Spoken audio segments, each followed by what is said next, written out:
service started. Hey there, it's William West Hopper from the real DC Car Guy. And this week we're with a 3-row full-size SUV from Kia, the Kia EV9. Now what is different about this 3-row SUV is that it's not fossil fuel powered. This is a battery electric vehicle, a fully battery electric vehicle that is a large 3-row SUV. So let's take a look at the 2024, the Land version EV9 from Kia on this episode of The Real DC Car Guy. So let's talk about this Kia 3-row SUV. Is it a Telluride that's been battery powered? Or is it a Kia Carnival that has been sort of modified for SUV styling?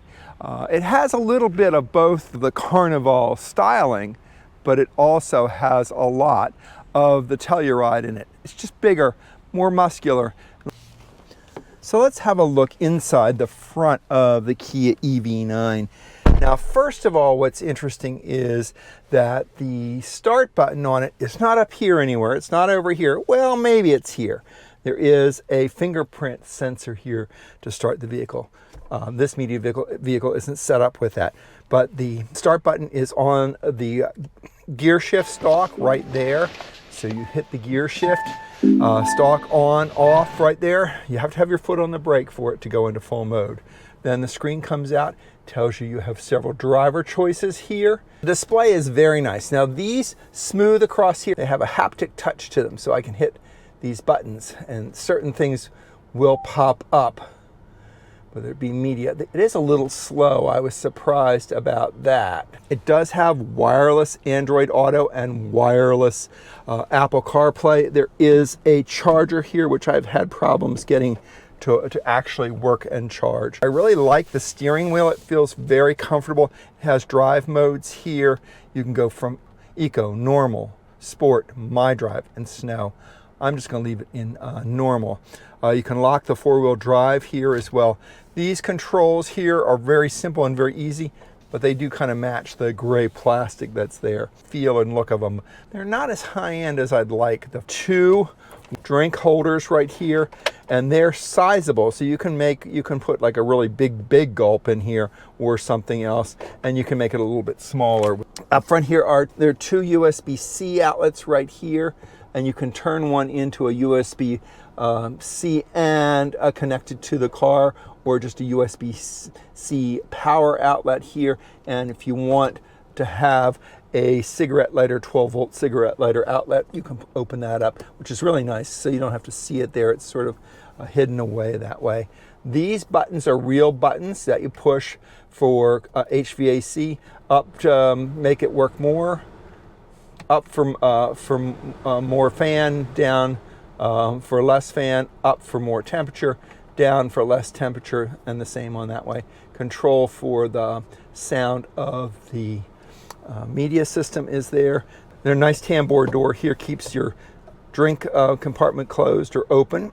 Good buttons there to make it more customizable, or you just put stuff in it. Most people are just going to put stuff in. There is a manual sunroof cover right here, but it does have a sunroof that pops up and out, which is very nice.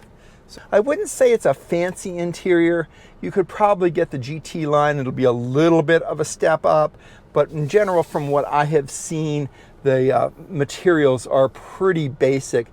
I wouldn't say that this is a luxury interior. It's a pretty basic interior. There is, of course, the standard glove box where you would expect it. Mirror, which you control, turn it up here, and there it is. It's a camera mirror, so you have the camera going on it. So we're going to get started here. We're going to use the button here, not the fingerprint ID. We're going to use the button here to start the vehicle.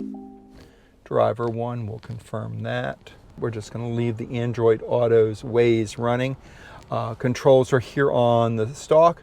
Twist forward for drive, twist back for reverse. Let's take a ride.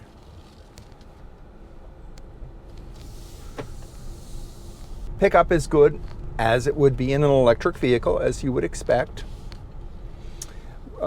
It is a heavy vehicle, so when you're going down the road, you're going to feel that weight. And that's actually pretty good because it rides really well because of the weight. But in general, it is really, really comfortable. And this vehicle has almost 6,800 miles on it. Handling is really good, especially for a vehicle this size.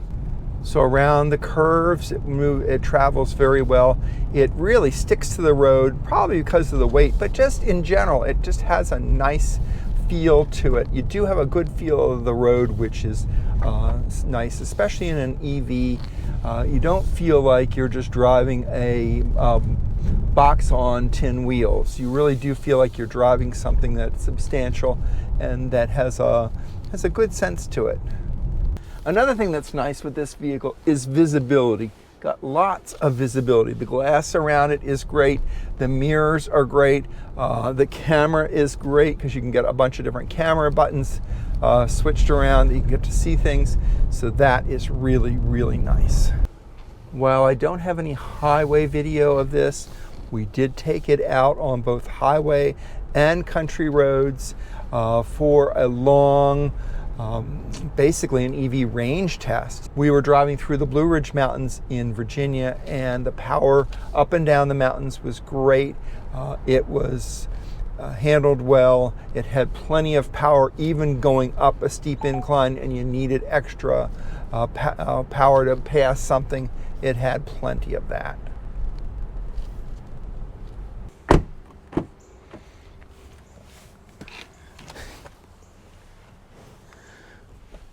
So where this Kia EV9 really succeeds and elevates itself beyond other SUVs is the second row here. You really kind of like this, having all of this space here.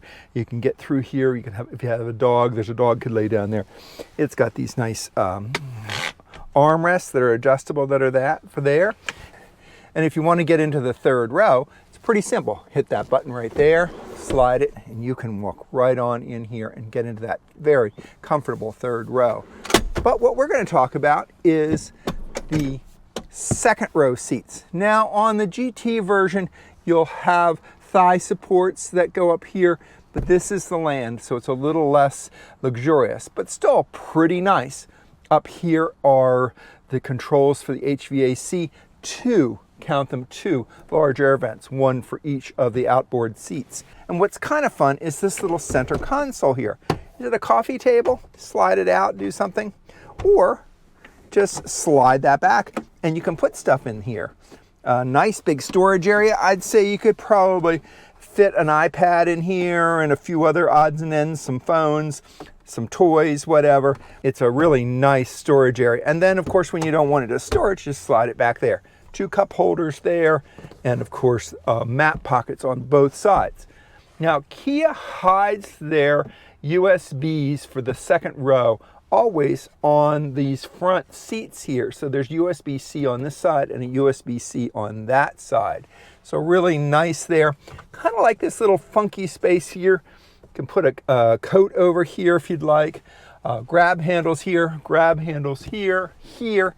What's really nice are the right and left clothes hanger hooks, which are sort of not that common anymore. You might find one in a vehicle, but having 2, that's pretty high end.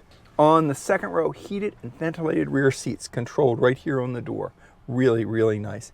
And if you'd want to move this seat forward or backward, you can do this right here. Moves the seat forward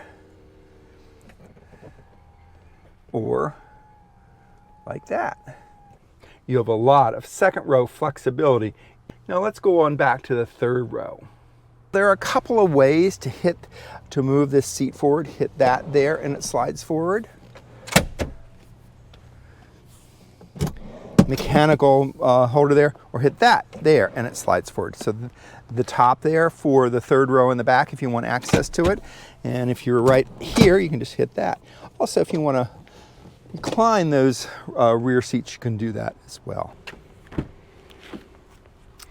Third row passengers just have to hit the back of the seat. It slides up, the second row slides up, pop back in here, pull back.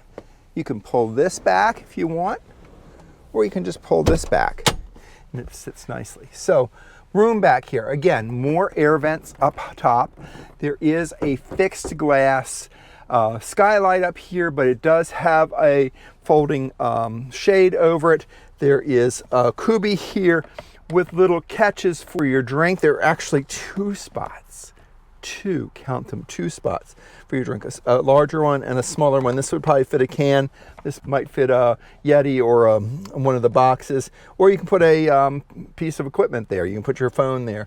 USB-C right here. There's a speaker here too, which is really nice. So overall, very, very nice. And if you want to just kind of pop one down, let's see how we can do this one. I think if you can just have one down here, so you can have a 50-50 split for the third row, which is nice. So if you really want, you could put that seat flat down. This seat could carry something long like skis back here or something. There's still room back in the cargo area, which makes a big difference. So overall, very, very impressed with how Kia has thought out this three-row SUV, the EV9 all-electric SUV. All right, and push that button right there, move that forward, and pop out. All right, very good.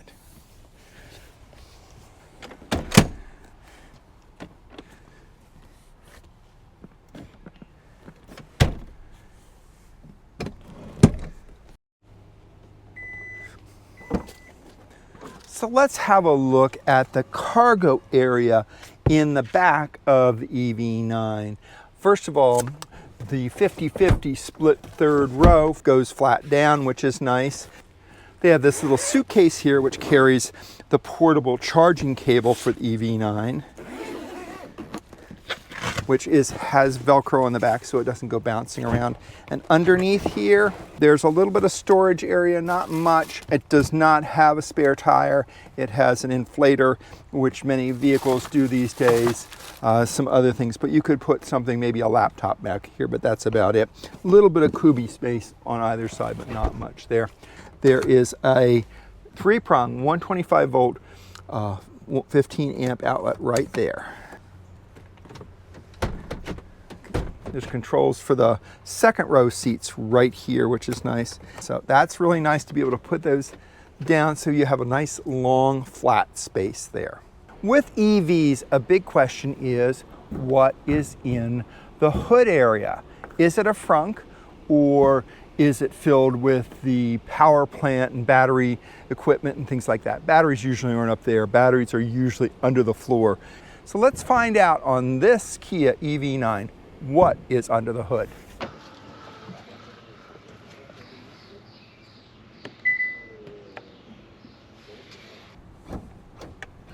Now the first thing that I noticed is there's no second release here. You had to hit it twice on the inside. Opens with a hydraulic open or area, and yes, there is a frunk storage area here, a small storage area. You can get into some things there as well. So there is your frunk area. So it does have some storage up front. Now what are you going to carry up there? Well, who knows? Probably won't carry a whole lot of things in that space. The charging cables. You can access the washer fluid there. Looks like you can access coolant, radiator coolant there, probably something else there, something there. There's battery access there. And if perchance somebody got stuck in here, you'd have to be really small.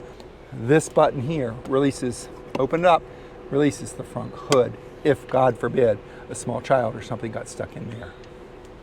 So my overall opinion on Kia's EV9, an excellent SUV overall, a super excellent electric vehicle overall. So put those two together, it's really great. I took the EV9 out for a full day out to the Blue Ridge Mountains from Washington, D.C. We did about 235, 250 miles, and I had over 110 miles left of range in the battery. So plenty of charge for a long trip. The vehicle does charge quickly. If you go to a fast charger, You can charge this at home as well overnight at a 240, a level 2, 240 volt charger. But if you want to charge it fast, you're going to have to go to a DC fast charger. So my overall thoughts on the Kia EV9, this is a winner. 2 thumbs up. And speaking of thumbs up, why don't you give us a thumbs up if you like this video? Of course, subscribe and hit that follow button for more stories about cars and trucks here in the Washington, D.C. area.